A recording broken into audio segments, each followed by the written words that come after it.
Hello and welcome to the Middle East Forum Speaker Webinar Series. I'm Stacey Roman and I will be moderating this discussion today.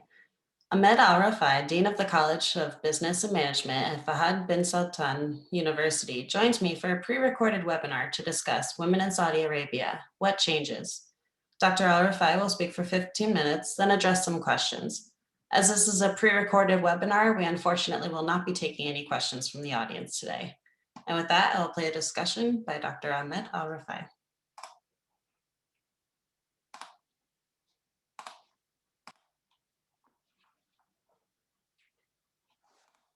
Thank you very much, Stacey, and I'd like to thank Daniel Pipes and Matthew Menon. I hope I'm pronouncing their names right.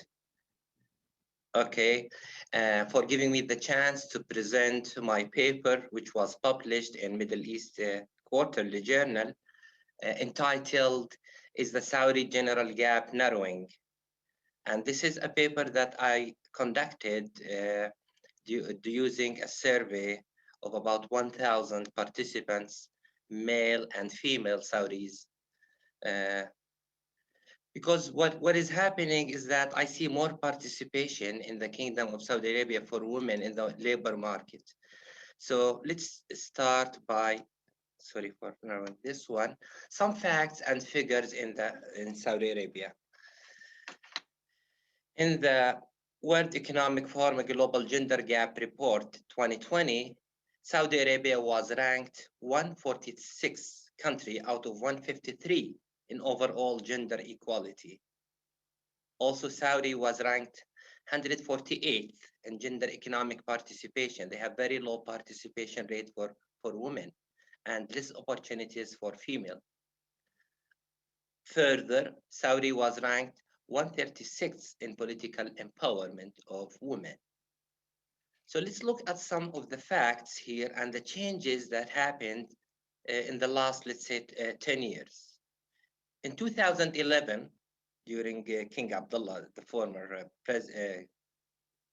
king of Saudi Arabia, Saudi women were given the right, and this is the first thing that happened to women here, the right to cast their votes in the forthcoming local elections. And that was a great accomplishment at that time.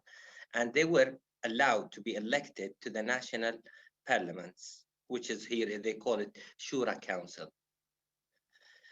This right was further institutionalized by a royal decree, reserving 20%. So there was a quota in the Shura Council of 20% to be female. Another move was in 2016, where King Salman and the Crown Prince Muhammed bin Salman, they launched the Kingdom Vision 2030. And that's the plan or the vision, the pledge to raise Saudi women's economic participation from 17% to 25% within the framework of revolutionizing the kingdom's socioeconomic life. In 2017, women can receive an education and healthcare without the need for female guardian consent, because in the past, they wouldn't be allowed unless they get the consent of a guardian, which is a female, a male. In 2018, they tried to stimulate the Saudization of the private sector with special quotas in several sectors reserved for women. 2018, King Salman's 2018 decree allowing women to drive. I mean, driving was the most thing that happens in Saudi Arabia for female, and to travel domestically and internationally without the guardian supervision, which removed a major barrier to women's employability by slashing transportation costs. Many females would not go to work because they cannot get into public transportation, they cannot go to work, and they cannot drive, of course. But till 2018, they were allowed to drive. In 2018 also, this one, shortening the working hours in the public sector for women to suit working mothers and increasing paid maternity leave. Establishing also in 2018, 233 childcare centers, while providing a monthly childcare subsidy for working mothers.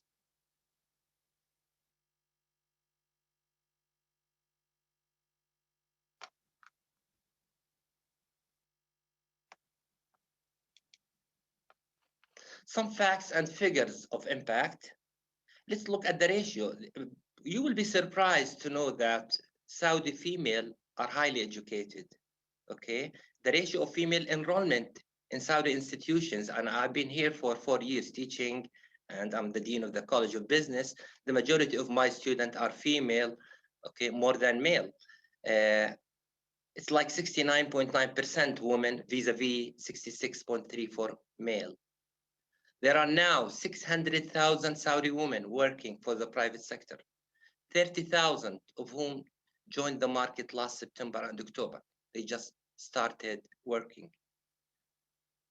During 2017, about 127,000 new commercial licenses were issued for women, with over 450,000 new jobs to be created. Last year, which is a bad year for everybody with the COVID-19, 10 women were appointed to senior leadership position in the presidency of the two holy mosques in Mecca and Medina.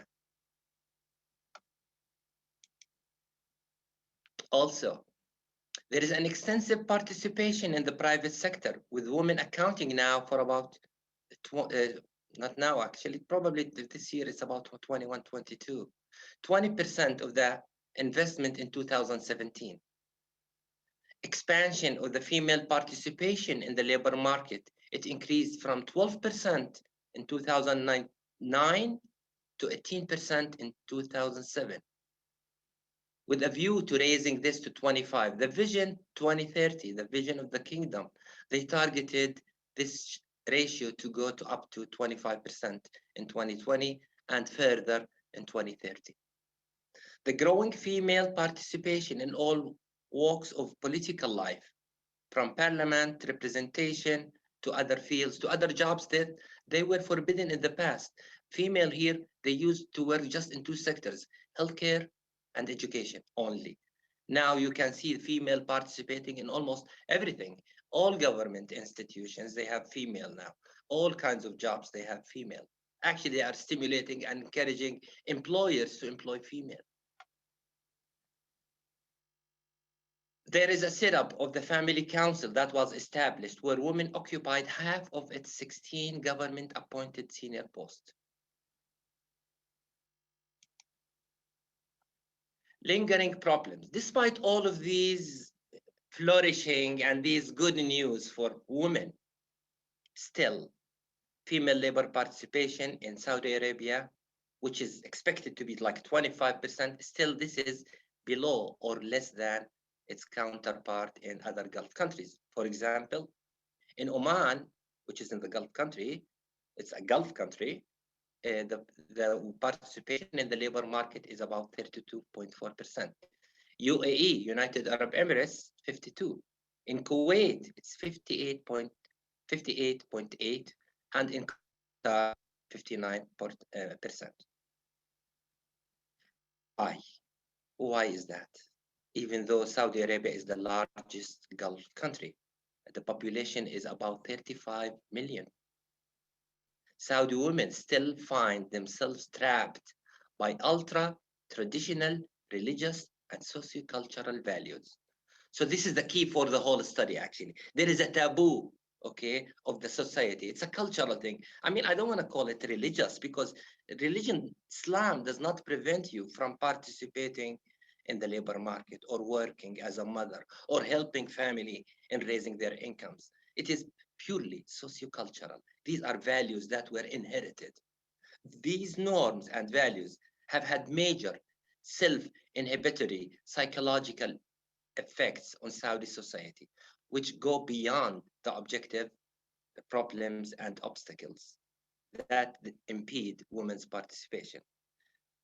We have here a very conservative nature of the Saudi society with its ultra-traditional religious and socio-cultural values and beliefs that lead sometimes to some, you might feel that there is like a discriminating norm or discriminatory norms.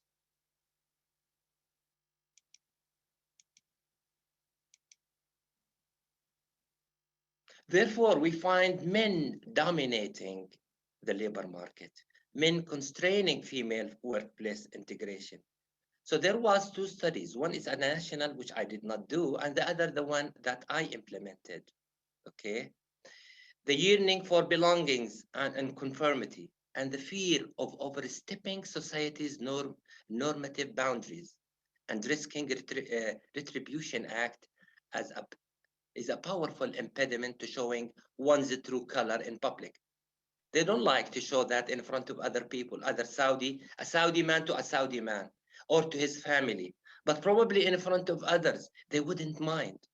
So there was a study that at a national level where 1,500 men, Saudi men, were interviewed, aging from 18 to 35. You will be surprised to know that 82% of the participants agreed that women should be allowed to work outside the home. On the other hand, contrary to that, they underestimated, or we got underestimation, okay, of supporting this idea among their peers. When we asked the same question in front of other Saudis, 92% of participants in the national survey underestimated the support.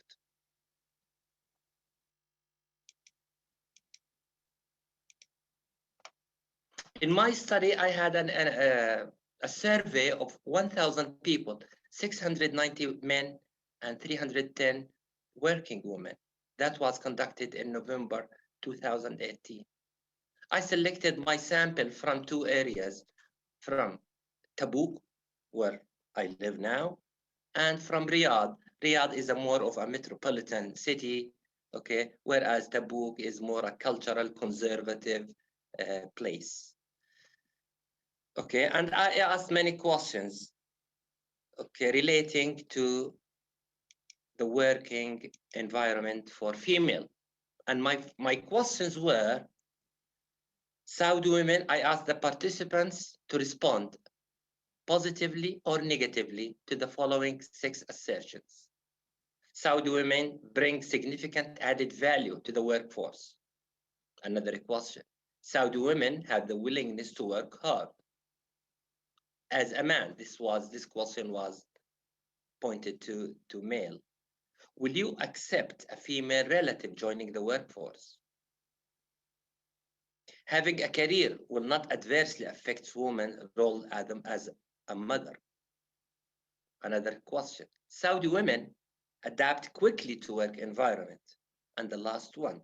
Saudi women have the same skills as foreign women, as they wouldn't mind a Filipino working here, a Jordanian, a Moroccan, an Egyptian female. What about, can the Saudi woman do the same job? Does she have the same skills? So that was a question, the last question that was asked. The responses were as follows. 86% of male or men, they have no objection to female family members joining the workforce. 69%, they believe that working mothers could accommodate both roles. 84% of the respondents think that women are eager to work hard, while 79% believe that women could easily adapt to the work environment.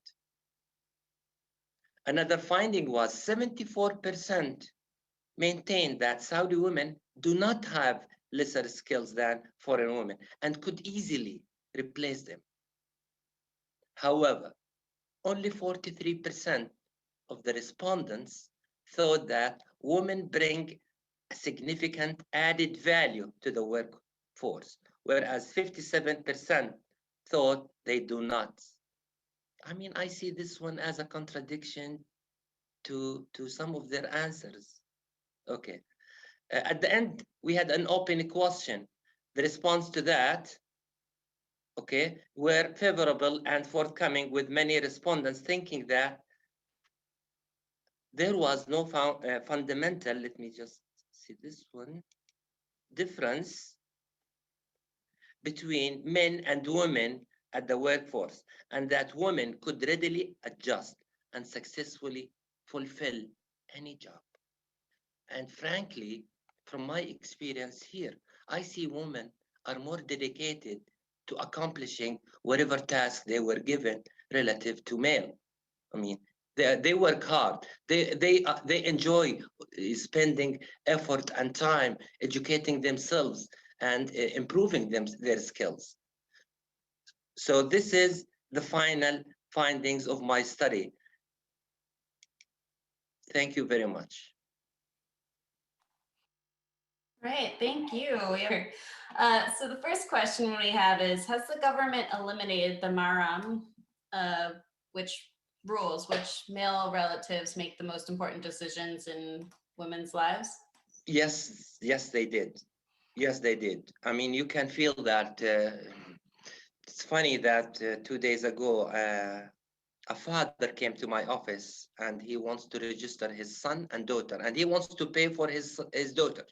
So I said, what about your son? He's more important for you. I mean, he said, no.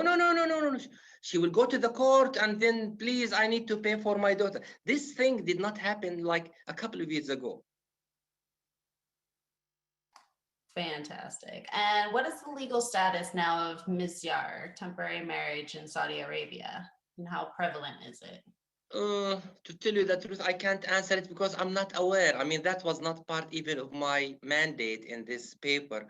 My main concern, I'm an economist, and my main concern was the labor market and women's participation in the labor market. So I don't want to go, and I did not go beyond my paper. All right, thank you so much. So how do you see Saudi Arabia catching up in gender equality to its Gulf counterparts? Is it feasible given the traditional religious and socio-cultural values? It might take time. Okay, I mean, it is improving, as you see from even figures. When I started from 2011 till 2020, and I can see that and feel it. I mean, I'm not an outsider here, and I can see that there are tremendous changes that are happening for women and for female participation, whether in education, whether in the marketplace. But it's still, if you look at my sample here, I targeted, and even the national one, which we referred in my study, we targeted people from the age 18 to 35. If you go to the older people, probably they still have this cultural values and beliefs and socio-cultural value. They dominate the belief that no woman, probably this is, she cannot go out, she cannot study, she cannot work. That's why I avoided them, those old-fashioned, let's say, generation. So the cultural problem, but it's changing gradually, though.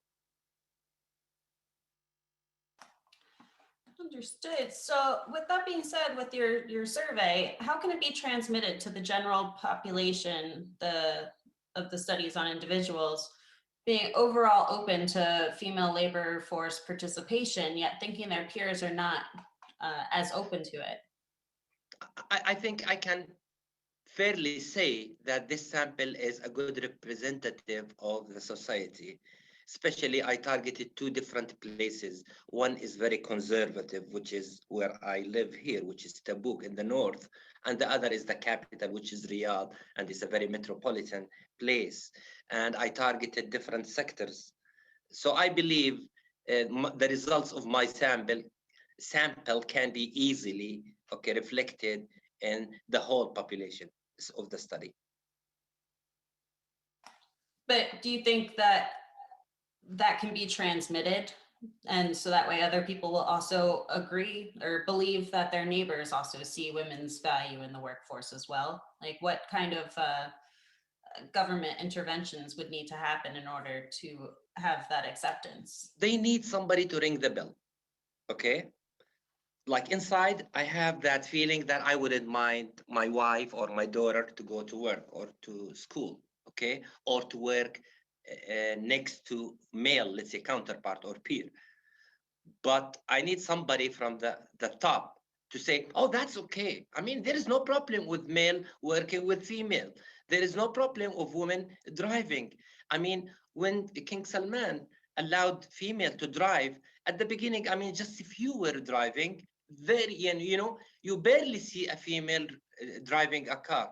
Whereas now you see, and they were harassed at the beginning, by the way, 2018, some women driving, and probably that was read in the news, were harassed by male, okay, when they drive. Now, I mean, all my students, my colleagues, they drive, they drive their own vehicles, okay? So that's why when somebody from the higher authority, like the king or the crown prince, encourage, stimulate people, this is the taboo they have. It's like, okay, if the king says that, then that's fine. Then it's okay. There is no problem of women driving or working next to a male.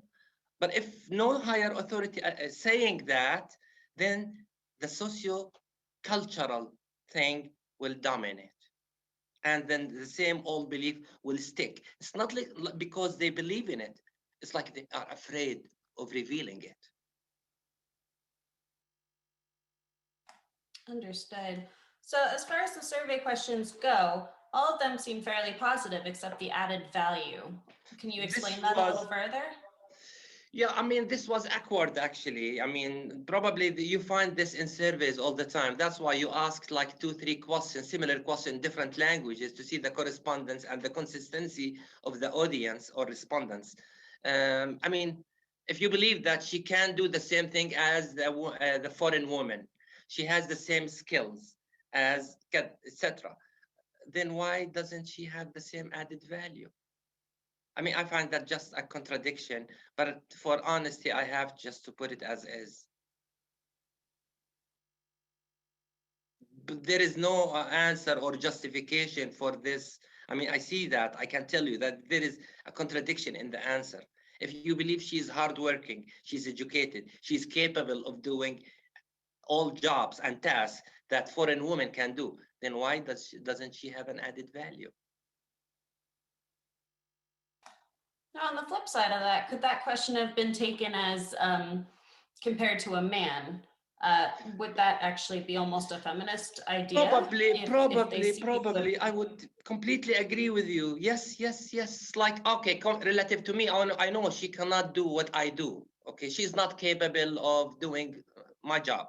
Probably, yes. Well, in that case, that's good news. Oh, you helped me in So that, how do actually, yeah. you? Because Of I course. couldn't find an answer, except if man, the dominancy of male, okay? The supremacy of man. Yeah. Oh, well, that's good. So how do the quotas, like of the quota of the 20% of council seats, how is that helping? Is that adding more women to the political arena? Of course. I mean, 20%, it's not, it's a lot actually. 1/5, that's a lot. Okay. And Mm. especially you go from 0 to 20%. It's not like it's a gradual increase, 5, and then another 5 years you have it 10%, etc. No, it's a one shot 20%. That is a good representation, I believe. And that should empower and stimulate other female to try to mimic, okay, what these leader women are doing. I mean, I had this, there was a seminar 2 weeks ago, and you will be surprised that it was in a big auditorium here at the university. And they invited, this is the NEOM project, mega project of Prince Mohammed bin Salman, and they invited some key speakers. All of them were female. Okay, they are business leaders. They are outgoing. They speak fluent English, courage, strength, whatever you can think. I mean, if you don't see the girl, you wouldn't believe that this is happening in Saudi Arabia. Hmm, that's fascinating. Has there been any pushback though? In what sense? I mean, I Like hope. saying like the seats are reserved for women versus uh equal opportunity push for or opportunity for the positions. Is there any pushback to that? Uh, I doubt. I doubt. I mean, look at the United States itself. I mean, would you accept a woman being the president of the United? And when Hillary Clinton ran for office, so if Saudi Arabia they have 20%, there is no pushback. I mean, this is a good step, though. Uh, Usually, which I'm not. men are reluctant to have a woman being, let's say, a president or a leader. Okay, this is in general, generally speaking. It's not for the Saudis or Americans or European. Okay, even though historically speaking, we witnessed very strong women as a leaders all over the world. Merkel in Germany or in UK, or even Hillary when she was okay. So we are looking. We need to have some figures like these women to be leaders, and they have the courage, okay, to do so. I'm pro woman, you see, because I'm the father of three female, you know, three daughters. Yeah. Very strong women, I'm sure. Yeah. So that's, how do you see the 2030 vision happening? Are there any more steps that need to be taken? Any more initiatives you think would be leading to that vision? They have a full plan, actually. It's unfortunate that people, even the Saudis, are not well aware, okay, to the details of the agenda. But it is a very rigorous agenda. And if they continue doing so, I mean, things you will find a different Saudi Arabia in 2030. Yeah. It's a very ambitious plan. That's good. Is there an economic benefit to increasing the workforce to include 25% women? Of course. Of course. I mean, this mega project, which is one of the leading projects in the kingdom now, the Red Sea and the NEOM mega project, they launched, let's say, a very ambitious project of empowering women. They are sending 200 students getting the education for 1 year, for preparatory year, and then 50 are male and 50% are female. I mean, I was teaching them soft skills last semester, okay?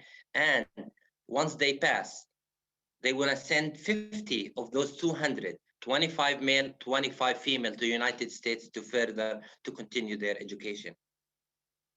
This is the first step. We have another 100 coming next year. And every year the number increases.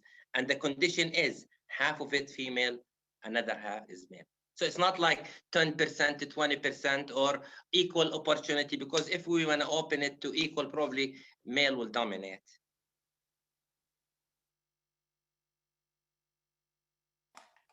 Couldn't find the unmute. All right.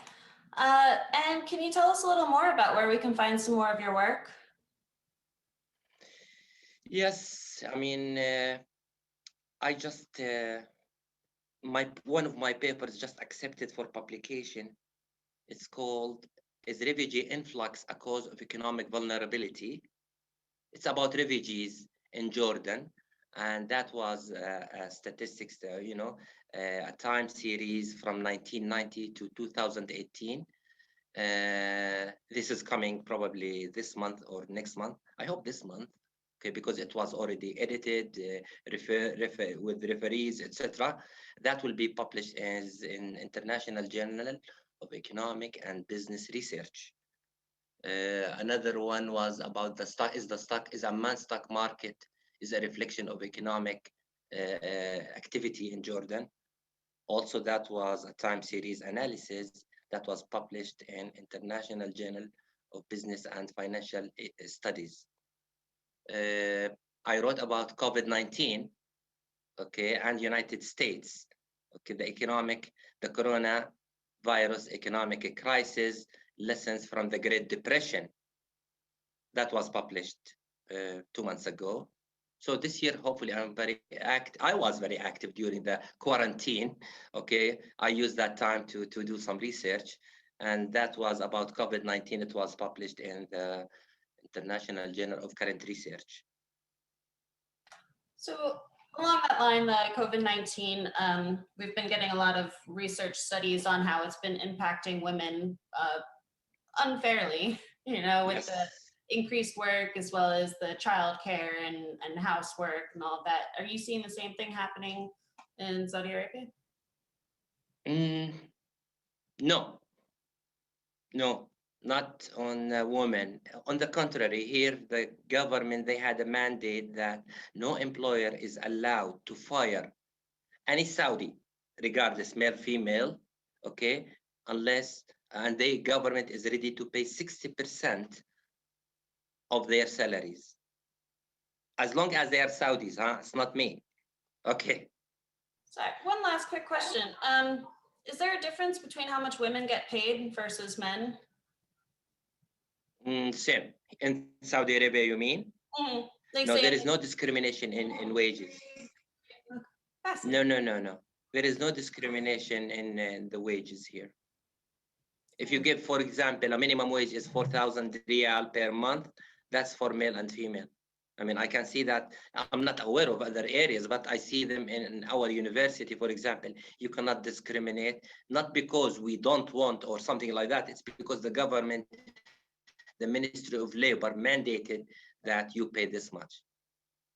This is a very interesting thing that probably somebody needs to know.